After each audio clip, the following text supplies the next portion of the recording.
Last week in the Senate, I spoke about World Rugby's efforts to defend the integrity and safety of women's sport by ensuring women's rugby is for female players. At the end of my speech, I referenced the recent case of a woman being fired from her job for speaking about the reality of biological sex, and I posed the question: how do Australians know that they are free to speak about women's rights and the reality of biological sex without being censured or fired by their employer?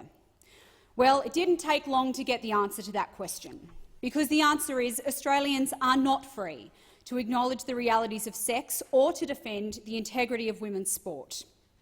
Today, I received a letter from the Tasmanian Equal Opportunity Commission summoning me to attend a conciliation conference to answer for my statements on free speech and sex-based rights. The complaint, made under the Tasmanian Anti-Discrimination Act, is in relation to an op-ed I had published in the Mercury newspaper earlier this year about, quite ironically, free speech.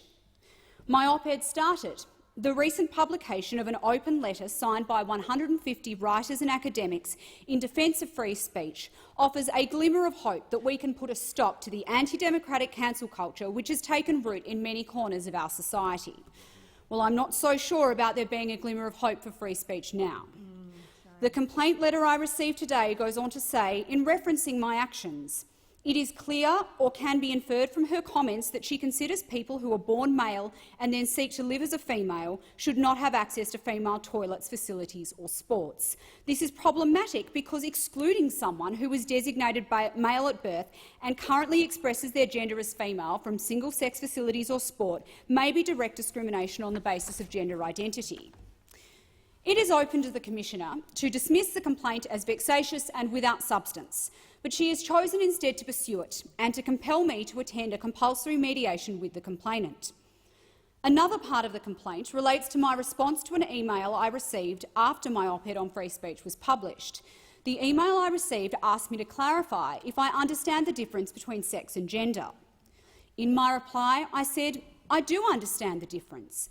That's why I've made the point in my article that women's sports, women's toilets and women's change rooms are designed for people of the female sex and should remain that way. The Commissioner has found that this sentence could be considered offensive, intimidating, insulting, ridiculing or humiliating.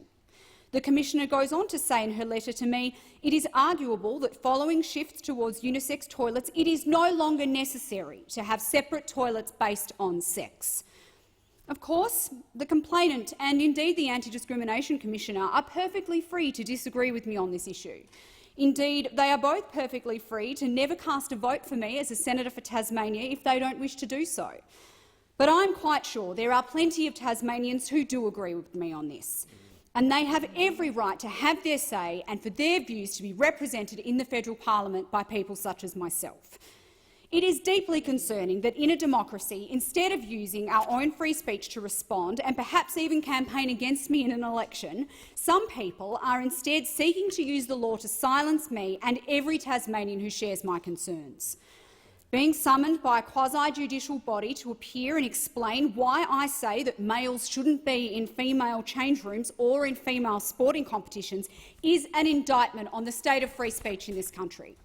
It is yet another example of the assault on truth and the assault on the very meaning of the word woman by activists who are determined to remove every sex-based right that women around the world have and allow anyone who identifies as a woman into women's sports and women's spaces. I will not be silenced. Unlike 24 million other Australians, I am fortunate to have this platform in our nation's parliament to be able to speak and to be heard.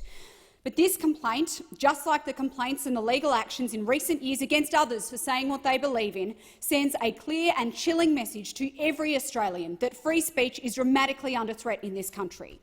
A message that if you say something that an activist movement somewhere doesn't like, then you will be hauled before a tribunal and punished. And a message that no matter how ludicrous the demands of activists are, you must comply or face the consequences. I and millions of others will not submit myself to the demands of those who deny reality, and I will not accept this outrageous incursion on the free speech of every Australian. Thank you, Senator Chan.